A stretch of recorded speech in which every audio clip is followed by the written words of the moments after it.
신약성경 처음에 있는 마태복음 25장 14절에서부터 30절까지 저하고 앉을시 교대로 25장 14절에서 30절까지 교대로 저하고 봉독합니다. 또 어떤 사람이 타국에 갈 때 그 종들을 불러 자기 소유를 맡김과 같으니 각각 그 재능대로 한 사람에게는 금 5달란트를, 한 사람에게는 2달란트를, 한 사람에게는 1달란트를 주고 떠났더니 5달란트 받은 자는 바로 가서 그것으로 장사하여 또 5달란트를 남기고 2달란트 받은 자도 그같이 하여 또 2달란트를 남겼으되 1달란트 받은 자는 가서 땅을 파고 그 주인의 돈을 감추어 두었더니 오랜 후에 그 종들의 주인이 돌아와 그들과 결산할세 5달란트 받았던 자는 5달란트를 더 가지고 와서 이르되 주인이여 내게 5달란트를 주셨는데 보소서 내가 또 5달란트를 남겼나이다. 그 주인이 이르되 잘하였도다 착하고 충성된 종아 내가 적은 일에 충성하였음에 내가 많은 것을 내게 맡기리니 내 주인의 즐거움에 참여할지어다 하고 2달란트 받았던 자도 와서 이르되 주인이여 내게 2달란트를 주셨는데 보소서 내가 또 2달란트를 남겼나이다. 그 주인이 이르되 잘하였도다 착하고 충성된 종아 내가 적은 일에 충성하였음에 내가 많은 것을 내게 맡기리니 내 주인의 즐거움에 참여할지어다 하고 1달란트 받았던 자는 와서 이르되 주인이여 당신은 굳은 사람이라 심지 않은 데서 거두고 해치지 않은 데서 모으는 줄을 내가 알았으므로 두려워하여 나가서 당신의 달란트를 땅에 감추어 두었었나이다 보소서 당신의 것을 가지셨나이다. 그 주인이 대답하여 이르되 악하고 게으른 종아 나는 심지 않은 데서 거두고 해치지 않은 데서 모으는 줄로 내가 알았느냐. 그러면 내가 마땅히 내 돈을 취리하는 자들에게나 맡겼다가 내가 돌아와서 내 원금과 이자를 받게 하였을 것이니라 하고 그에게서 그 1달란트를 빼사사 10달란트 가진 자에게 주라. 무릇 있는 자는 받아 풍족하게 되고 없는 자는 그 있는 것까지 빼앗기리라. 다 같이 이 무익한 종을 바깥 어두운 데로 내쫓으라. 거기서 슬피 울며 이를 갈리라 하니라. 아멘. 안녕하세요. 1년 만에 설교단에 서게 됐는데 저도 굉장히 낯섭니다. 주일 예배 설교하는 게 사실 굉장히 떨리고요. 수요 예배 같았으면 그래도 해본 적이 있어서 할 텐데 그리고 여러분들이 마스크를 다 쓰고 계셔서 저에게는 그게 떨립니다. 왜냐하면 우리 충청도 사람들은 원래 반응이 별로 없잖아요. 그래서 이 말씀을 잘 듣고 계신가 은혜를 받고 계신가 알기가 원래 어려운데 표정을 보고 알거든요. 근데 이제 표정도 보기가 힘듭니다. 그래서 지금 마스크를 쓰고 계신 눈들이 굉장히 저에게 냉소적인 느낌인데요. 이렇게 은혜가 되시면 끄덕끄덕도 해주시고 반응도 해주셨으면 좋겠습니다. 네, 요새 뉴스와 TV를 보면 모두 코로나 이야기뿐입니다. 오늘은 확진자가 몇 명이 떴다, 오늘은 어디가 뚫렸다, 어디서 뭐 몇 명이 발생했다, 그런 뉴스를 보면서 우리는 움츠리게 됩니다.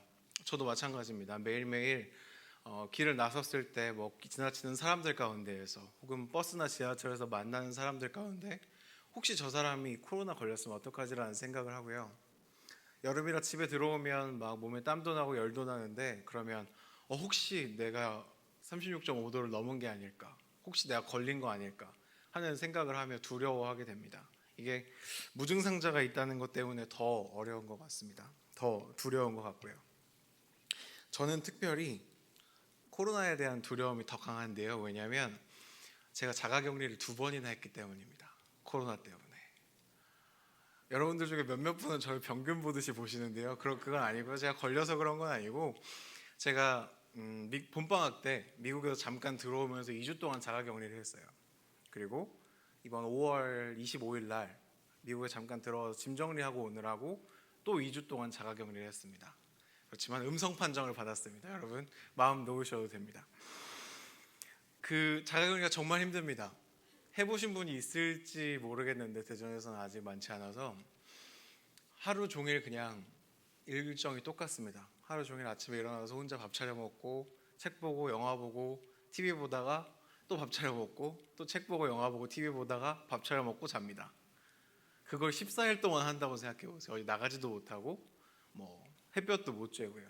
굉장히 힘듭니다. 그걸 저는 2번이나 했죠. 1년에 12분의 1을 자가격리로 날렸습니다. 그러고 나니까 만약에 또 누구 마주쳐가지고 자가격리하면 어떡하지? 라는 생각이 정말 저에게는 늘 공포가 있습니다. 그래가지고 가방에 늘 그 손소독제도 갖고 다니고요. 마스크도 무슨 일이 있어도 쓰고 다닙니다. 그러니까 여러분이 저에게 오실 때 그렇게 두려워하지 않으셔도 괜찮다는 말입니다. 그 외에 코로나 외에 또 연일 우리나라 뉴스를 달구는 소식이 있습니다. 정치인에 대한 이야기는 아니고 투자에 대한 이야기입니다. 요새 주식 투자와 부동산에 대한 이야기로 연일 뉴스가 화제입니다. 신문을 보면 다 뭐 동학개미가 주식을 해서 얼마를 벌었다, 어떤 사람이 몇 억을 벌었다 하는 이야기로 가득 차 있습니다. 갑자기 코로나 때문에 주가가 확 떨어지면서 그때 자기 돈을 끌어다가 주식 투자를 시작했던 주부들, 뭐 노인들, 청년들, 신혼부부들이 돈을 많이 벌어가지고 사람들이 다 그런 거에만 관심이 쏟아져 있는 것 같아요. 또 한편으로는 나라에서 부동산 정책을 계속 하고 있는데 그 효과를 잘 보지 못해서 어디가 몇 억 올랐다더라, 어디 아파트가 몇 억 올랐다더라, 지금이라도 사야 되는 거 아니냐 하면서 그런 이야기만 합니다.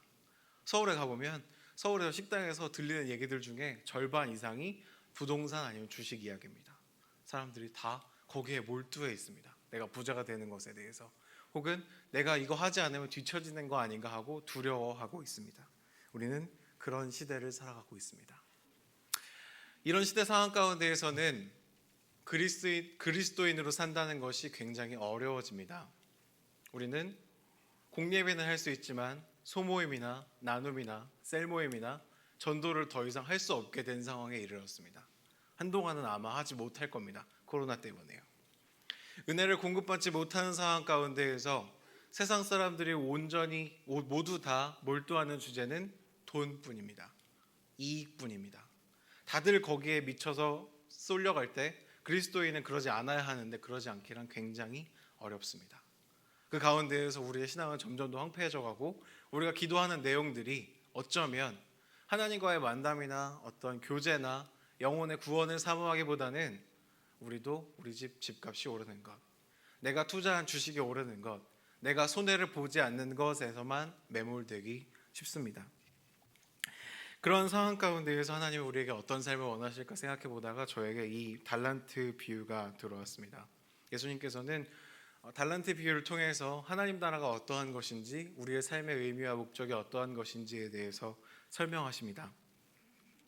본문을 읽으면서 아마 여러분들도 같이 교독하시면서 이 이야기가 어떤 이야기인지 대강 파악하셨으리라 생각합니다.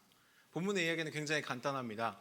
주인이 먼 나라로 떠나면서 자기의 종 3명을 불러가지고 한 명에게는 5달란트를 주고 한 명에게는 2달란트를 주고 한 명에게는 1달란트를 주었습니다.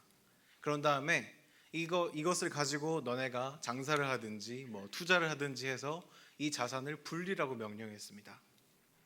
그런데 한 종은 5달란트 받은 종은 그 말에 순종했습니다. 그래서 5달란트를 가지고 장사해서 얼마를 불렸죠? 5달란트를 벌었습니다. 2달란트 받은 종은 어떻게 했죠?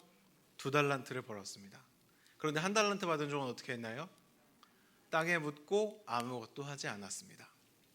그 이야기입니다. 사실 굉장히 간단한 이야기입니다. 말씀을 더 들어가기 전에 달란트에 대해서 이야기할 게 있는데요. 저는 어려서 그 유치원 교회 학교를 다니면서 달란트 잔치도 하고 그랬었는데 그때는 이 달란트가 얼마나 큰지를 몰랐습니다. 이 달란트가요 6천 데나리온인데요.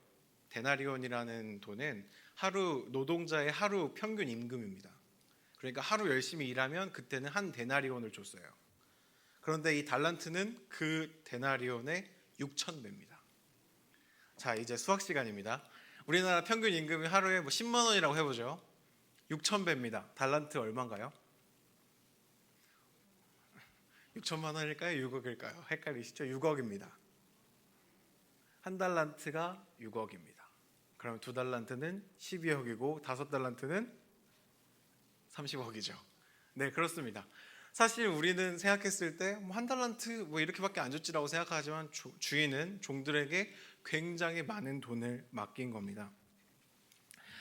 우리가 생각할 때 주인은 5달란트 받은 종에게 5달란트 벌었을 때 칭찬했고 2달란트 받은 종에게 2달란트 벌었으니 칭찬했지만 실은 더 많은 달란트를 받은 종이 그 사명을 다하기가 더 어렵습니다. 예를 들어 볼까요? 100만 원 가지고 있는 사람이 그 돈을 이용해서 100만 원 벌기는 쉽지만 1억 가진 사람이 1억 벌기는 어렵습니다. 그렇죠? 이게 잘 이해가 안 되신다면 11조로 제가 이야기할 수도 있습니다. 11조가 우리가 10%를 떼서 하나님에게 드린다고 이야기하고 있는데 알바에서 100만 원 버는 청년이 10만 원으로 11조를 드리기는 쉽습니다. 아닌가요, 청년들? 끄덕이지 않는데 11조 하지 않은 청년을 회개하시기 바랍니다. 그런데 내 수익이 만약에 1억이라면요. 한 달에 1억씩이 들어오는데 그럼 11조가 1,000만 원입니다. 그거 쉽게 할 수 있을까요? 아무리 내가 9천만 원을 번다고 해도 내가 하나님에게 드려야 되는 1,000만 원을 생각할 때 그 돈이면 백도 살 수 있는데 그 돈이면 우리 아들 학원도 보낼 수 있는데 그 돈 몇 달 모으면 차도 바꿀 수 있는데 라는 생각이 들기 마련입니다. 그렇기 때문에 실은 5달란트 받은 종이 더 큰 일을 한 거라고도 생각할 수 있습니다. 그런데 주인은 희한하게도 종들에게 똑같이 칭찬합니다. 이 이야기에서 벌 받는 종은 한 달란트를 남기지 못한 그 마지막 종뿐입니다. 2명의 종은 성공했는데 2명의 종은 주인의 명령에 순종했는데 한 달란트 받은 종은 좀 달랐던 것 같습니다. 18절 말씀을 보면요. 같이 읽겠습니다. 시작. 한 달란트 받은 자는 가서 땅을 파고 그 주인의 돈을 감추어 주었더니 이 녀석은 어떻게 합니까? 땅을 파고 그 주인의 돈을 묻어둡니다. 왜 이 종은 주인의 명령에 순종하지 않았을까요? 어떤 성경학자는 이걸 두고 해석할 때 이 세 번째 종이 한 달란트 받은 종이 주인에게 자기가 저항하고 불평을 내세우는 거라고 해석하기도 합니다. 자기가 불만이 있었기 때문에 왜 똑같은 종인데 쟤한테는 5개 주고 왜 쟤한테는 2개 주고 왜 나한테는 1개만 줬느냐 하고 따진다는 이야기죠.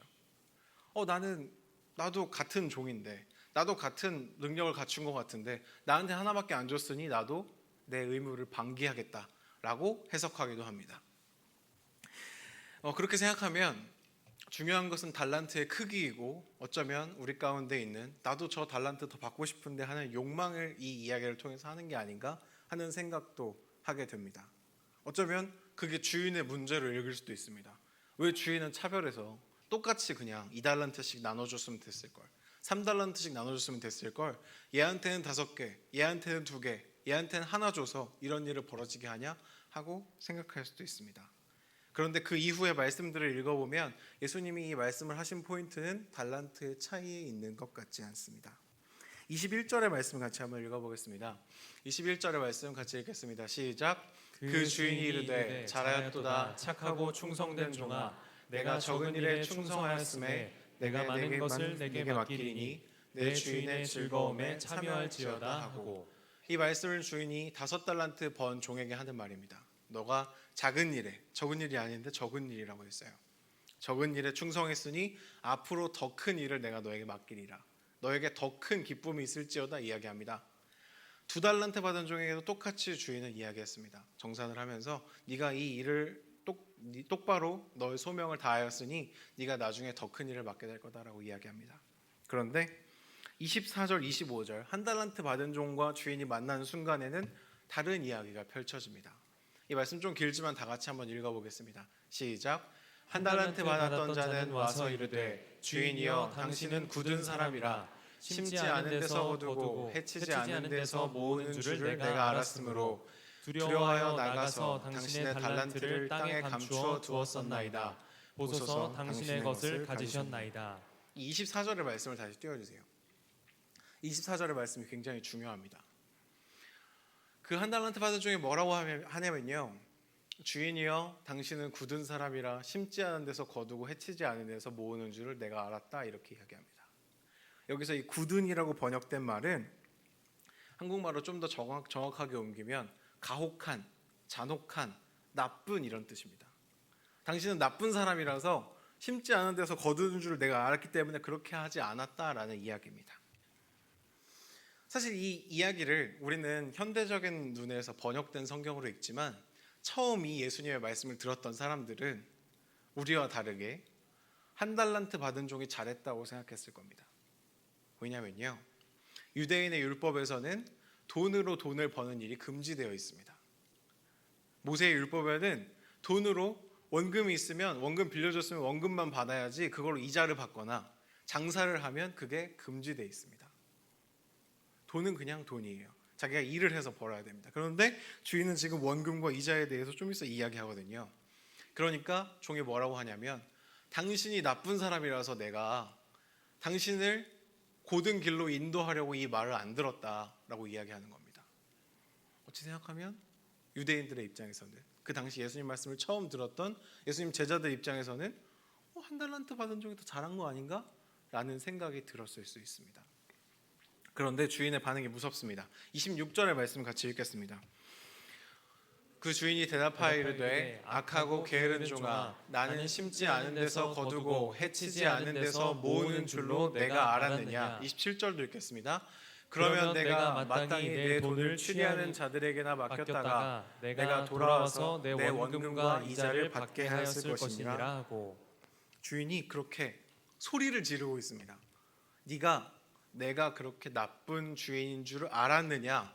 이 말씀의 포인트는 26절에 내가 알았느냐입니다. 네가 나를 그렇게 알았느냐? 그렇게 믿었느냐? 네 주인이 그런 사람이라고 생각했느냐? 그럼 너의 소명은 뭐냐? 너의 사명은 뭐냐? 그 주인이 나쁜 사람이었으면 나쁜 사람의 명령대로 순종했어야 될 것이 아니냐? 주인은 그렇게 이야기하고 있습니다. 너는 나의 종이다. 네가 해야 할 것은 내 말에 토를 달고 당신이 나쁜 일을 했으니까 안 하겠습니다가 아니고 내 말에 순종해야 했을 것이 아니냐 하고 이야기하고 있는 겁니다. 예수님께서 27절에 그 주인의 말을 통해서 원금과 이자에 대해서 이야기하는데 갑자기 경제학 이야기가 나옵니다. 원금과 이자요.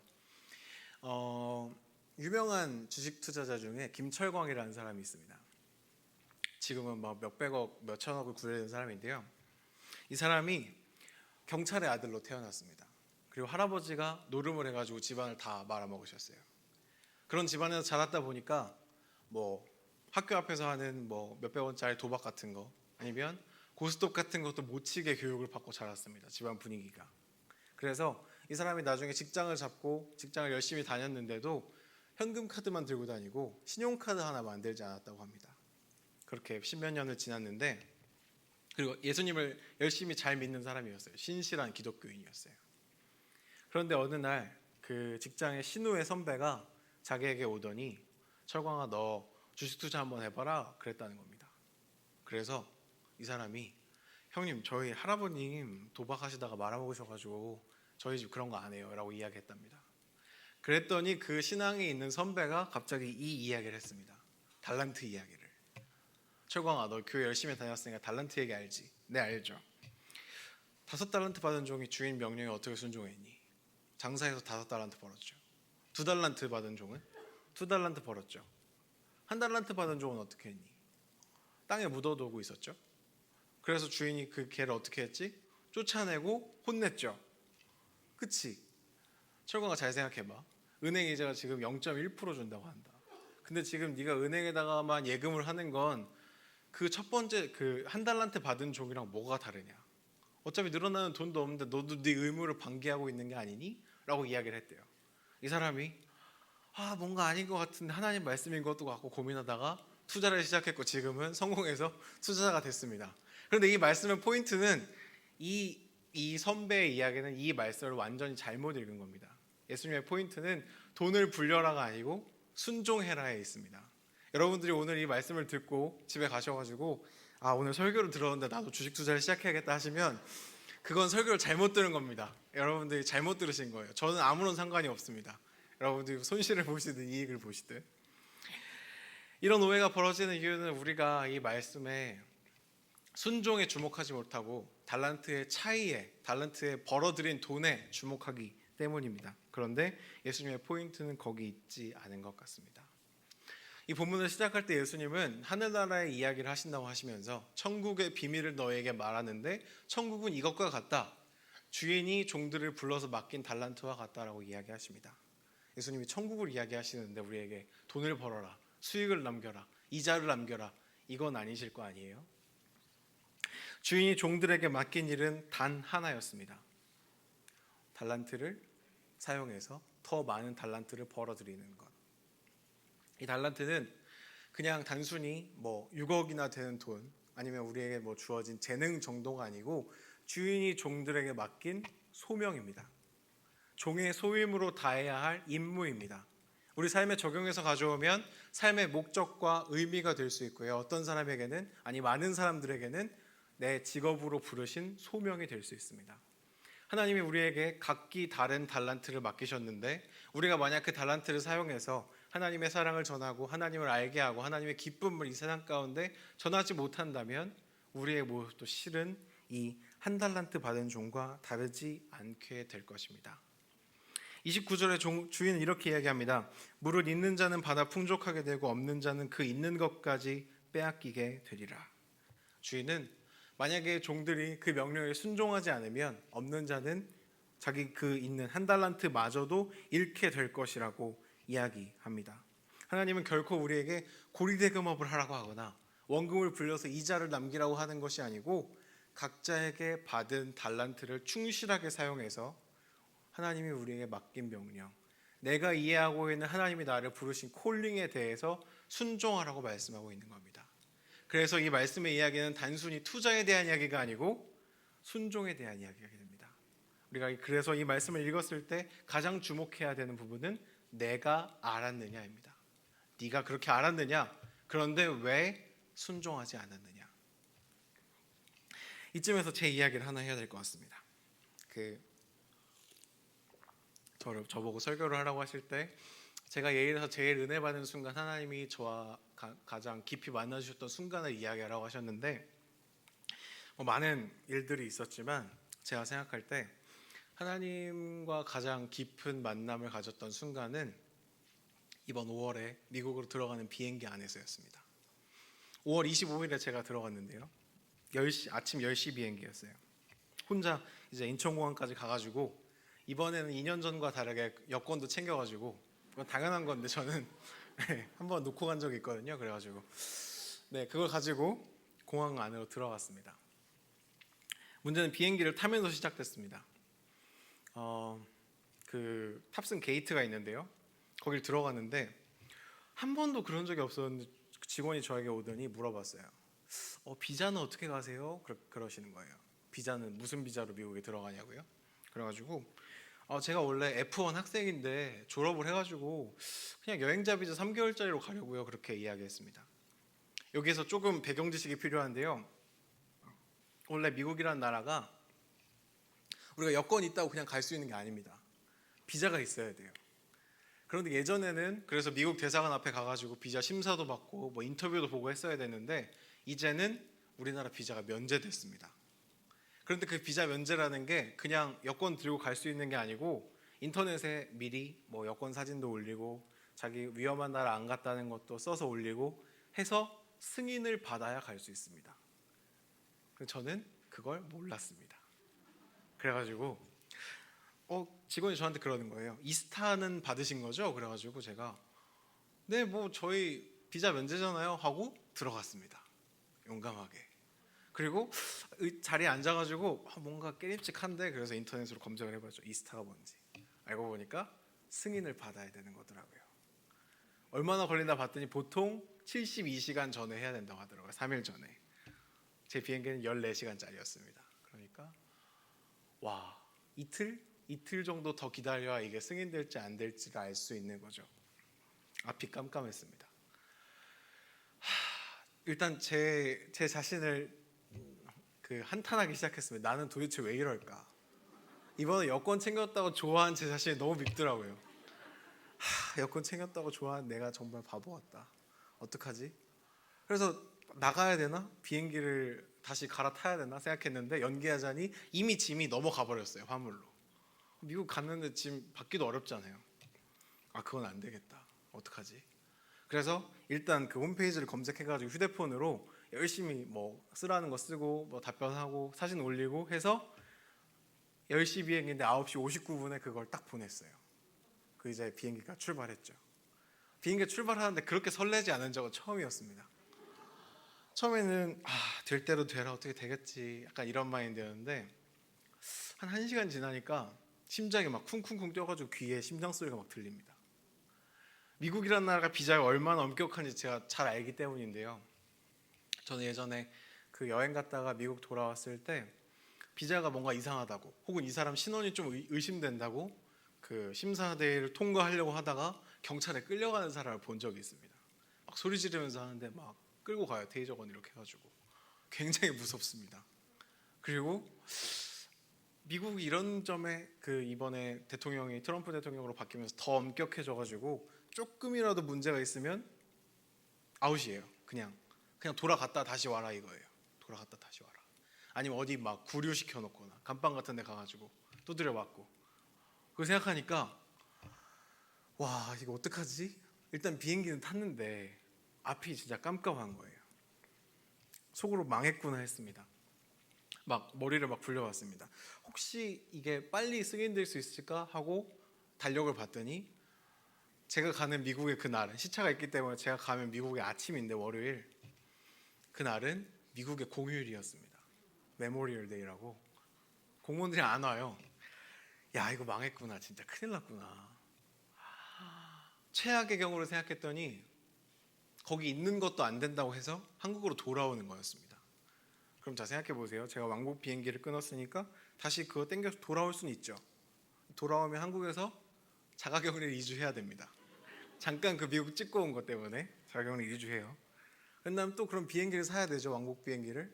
그럼 150만 원 또 나가요.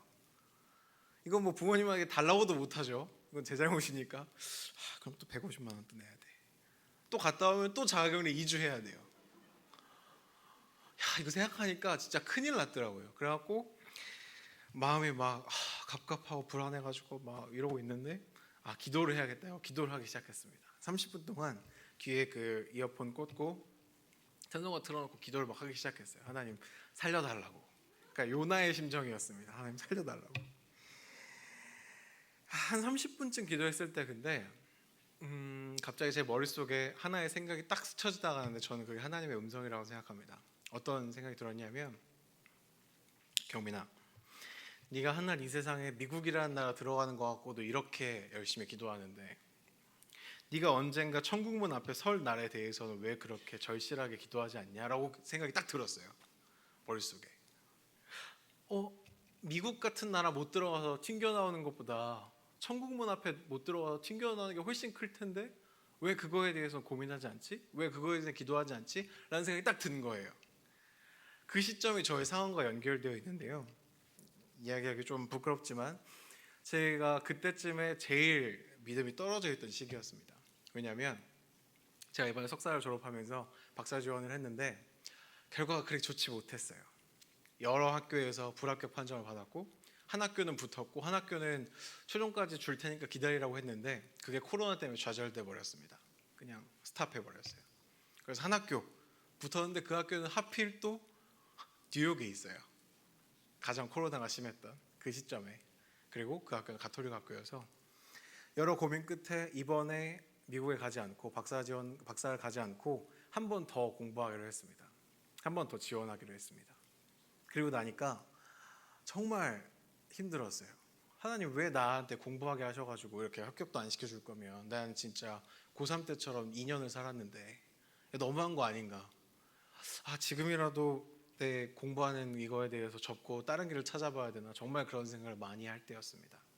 그런데 그 순간에 딱 하나님이 그런 순간들을 말씀하시면서 너는 왜 미국 들어가는 거 앞에서는 그렇게 하면서 네 평생 달려갈 소명에 대해서는 고민하지 않냐, 그렇게 기도하지 않냐, 나에게 간절하지 않냐 라고 말씀하시는 것 같았습니다.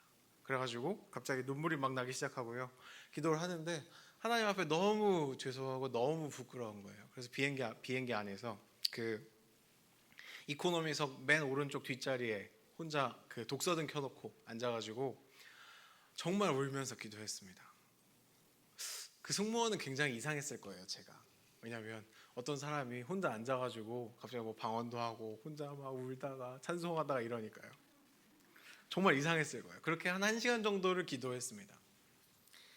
그러고 나니까 마음이 좀 평안해져요. 마음이 좀 평안해지면서 하나님 어떻게 해주시겠지, 안 되면 그거 말지 뭐 하는 생각이 들었습니다. 일어나서 이제 좀 자려고, 마음이 평안해졌으니까 자려고 하는데 제가 오른쪽 뒤끝에 있었거든요. 왼쪽 저편에 있는 어떤 신사가 승무원한테 포도주를 달라고 해가지고 이렇게 한 잔 하시더라고요. 그걸 보는데 제 마음속에 성찬식을 해야겠다는 생각이 들었습니다. 갑자기. 그래가지고 승무원한테 부탁해서 저기 저 빵이랑 포도주 좀 주세요 그랬어요. 주인이 잘못 알아들어서 프레첼을 줬습니다. 프레첼이라고 독일 빵 같은 건데요. 또 이제 기독교에서는 오병이어잖아요. 그래서 프레첼 5개를 꺼내놓고 포도주랑 해가지고 성찬식을 혼자 했습니다. 그 막 예문 외워가면서 기도하고 빵 이렇게 들어가지고 이렇게 기도하고 포도주 이렇게 들어가지고 기도하고. 승무원은 굉장히 이상했겠죠. 이 사람 뭐 하는 사람인가 도대체. 그렇게 또 한 30분 1시간 정도를 기도했습니다. 마음이 또 그러니까 막 눈물이 엄청 나요. 왜냐하면 예수님은 죽기까지 순종하시면서 이 성찬식을 했는데 나는 고작 이 좌절이 뭐라고 이렇게 좌절하고 절망했나라는 생각이 막 드는 거예요. 엄청 울었습니다. 그리고 나니까 그 이후에는 약간 2시간 반 정도를 그렇게 기도하고 나니까 더 이상 미국에 들어가고 못 들어가고는 저에게 문제가 안 됩니다. 마음이 평안해졌습니다. 들어가면 감사하다고 하고 못 들어가면 뭐 자가격리 뭐 2주 더 하고 비행기 값 더 내고 인생의 레슨이 이 정도는 라고 생각을 하게 되는 거예요. 진짜 마음이 평안해졌습니다. 또 제가 그러고 나니까 승무원이 저를 굉장히 이렇게 관심 있게 케어해줘가지고 간식 줄 때 저 빵 2개씩 주고 막 그랬습니다. 힘내시라고도 막 하고요. 그렇게 딱 이제 비행기가 미국 뉴욕의 JFK 공항에 딱 내려서 휴대폰을 열었는데 제 비자가 어떻게 됐을까요? 통과됐습니다. 메일이 딱 하나 왔는데 당신의 메일이 너 비자 스테이터스에 변화가 생겼다. 딱 보니까 통과됐다는 거예요. 9시간 만에. 그래서 비행기가 14시간인데 9시간 만이니까 굉장히 빠르게 됐습니다.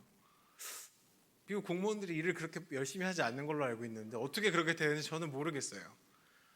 그렇다고 여러분들도 목사님 이렇게 했으니까 나도 비행기 앉아서 타면 되지 하시면 안 됩니다. 보통은 3일 전에, 그리고 일반적인 사람들은 3개월 전에 하는 거예요. 그게 저는 비행기 안에서 했습니다. 그리고 공항에 가서 딱 들어갔는데 뉴욕 공항에 들어가면 뉴욕과 관련된 재즈 음악들을 이렇게 틀어줍니다. 배경음악으로. 너무 행복한 거예요. 너무 기쁘고 행복한 거예요. 정말 그렇게 뉴욕이 아름다웠던 적이 없습니다. 사람도 하나도 없는데도 너무 아름답고 행복해요. 근데 그때 들었던 생각이 하나님 나라 들어가면 얼마나 행복할까. 하늘나라에 만약에 우리가 들어갈 수 있게 된다면 그 순간이 얼마나 환희에 잠겨 있을까 하는 생각이 들었습니다. 그리고 나서 공항에서 이제 짐을 찾고 있는데 또 한편으로 그런 생각이 계속 들어요. 이 비행기 타는 게 굉장히 우리 인생이랑 닮아 있다라는 생각이 들었습니다. 사실 내가 비행기에서 1등석에 앉아있던, 비즈니스석에 앉아있던, 이코노미석에 앉아있던, 이코노미 중에서도 창문이나 복도가 아니고 제일 후미진 자리, 저 화장실 옆에 있는 자리에 앉아있건 실은 비행기의 목적은 그 나라에 들어가는 겁니다.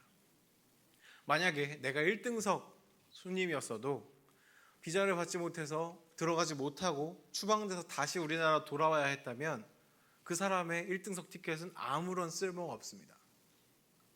설령 내가 이코노미에 있어도, 이코노미에 제일 좋지 않은 자리에 있을지라도 내가 비자를 받아서 여유롭게 그 나라에 들어갈 수 있으면 나는 아무런 문제가 없습니다.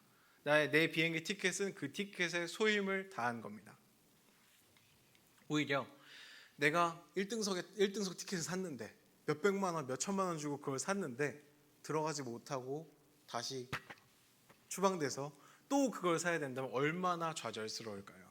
그런 생각을 했습니다. 비행기의 목적은 그 안에서 영원히 사는 것에 있지 않습니다. 비행기의 목적은 일시적입니다. 그 나라로 가기 위해서 이걸 타는 것뿐입니다. 이것은 우리의 삶과 굉장히 많이 닮아 있습니다. 우리의 삶이 어떤 사람은 1등석의 삶을 살고 어떤 사람은 비즈니스의 삶을 살지만 어떤 사람은 이코노미의 삶을 살기도 합니다. 그렇지만 그 삶은 영원하지 않습니다. 우리의 삶의 목적은 이 땅에서 더 잘 사는 것에 있지 않습니다. 이 땅에서 더 좋은 자리를 얻기 위함에 있지 않습니다. 이 땅에서의 삶의 목적은 그 나라에 들어가기 위함입니다. 우리가 그 나라 안에 들어가지 못하면 우리의 비행기 안에서의 좌석들은 아무런 소용이 없습니다.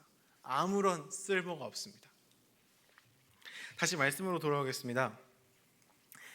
여러분 각자에게 하나님이 여러분에게 주신 달란트는 몇 달란트입니까? 사실 이 질문은 잘못됐습니다. 내가 몇 달란트 받았는지는 아무것도 중요하지 않습니다. 이 말씀에서 중요한 것은 내가 받은 달란트에 나는 순종했는가입니다. 여러분이 받은 달란트에 여러분은 순종하셨습니까? 여러분은 순종하는 삶을 살고 있습니까? 앞으로 여러분은 순종하는 삶을 살 계획이십니까? 내 삶을 통해서, 내 직업을 통해서, 내 소명을 통해서, 내 가정을 통해서, 내 일터를 통해서 하나님의 영광을 드러내는 일을 하고 계십니까? 만약 그렇다면 여러분은 주인에게 칭찬을 받은 두 종들처럼 하늘나라의 기쁨에 언젠가 참여하게 되실 겁니다. 그렇지만 그렇지 않다면 한 달란트 받은 종처럼 내쫓아지고 받은 것까지 뺏기게 될 것입니다. 이 말씀에서 중요한 것은 달란트의 크기가 아닙니다. 중요한 것은 순종입니다. 중요한 것은 우리 삶의 부르심입니다. 각자에게는 다른 달란트가 주어져 있습니다. 어떤 사람에게는 아까 이야기한 것처럼 직업이 될 수도 있습니다. 그렇지만 예를 들어 제가 회사원인데 내가 이 회사원의 직업을 통하여 많은 사람들을 만나고 하나님의 삶을 전하고 내가 만나는 직장과 거래처 사람들을 통하여서 하나님이 어떤 분이신지 드러내려고 한다 하면 그것은 소명입니다. 그것은 달란트를 불리는 일입니다. 만약 그런데 내가 직장 열심히 다녀가지고 몇 년 지나면 집 사고 차 사고 이걸로 얼마 벌어가지고 몇 세에 은퇴하면 그걸로 이렇게 살아야겠다 라고만 생각한다면 그건 달란트가 아닙니다. 달란트를 불리는 일도 아닙니다. 사업에서도 마찬가지입니다. 내가 이 사업을 통해서 많은 사람들에게 좋은 상품을 공급하고 하나님을 알리고 전도도 하고 하나님이 살아계심을 만나는 사람들에게 전하겠다 한다면 그것은 소명일 수 있지만 그게 아니라 이게 내가 지금 얼마에 들어왔고 얼마 남고 나중에 권리금 얼마 받아서 나가야지 라고 생각한다면 그것은 소명이 아닙니다. 달란트도 아닙니다. 그런 모습은 한 달란트 받은 종과 다르지 않습니다. 하나님은 언젠가 다시 돌아왔던 그 주인처럼 우리에게 오셔서 이야기하실 것입니다. 물으실 것입니다. 너희는 그 달란트를 갖고 어떻게 했니? 우리는 마지막 때가 와서 심판이 와서 이 세계가 종말에 이르든 혹은 개개인의 종말이 와서 하나님 앞에 개인적으로 서게 되든 언젠가는 반드시 그 물음 앞에 서야 합니다. 너는 그 달란트를 갖고 어떻게 하였는가? 우리는 그 말씀 앞에 순종해야 합니다. 다시 이야기합니다. 중요한 것은 달란트의 크기가 아닙니다. 중요한 것은 순종입니다. 각자의 받은 달란트에 순종하시는 저와 여러분 되시기 바랍니다. 함께 기도하겠습니다.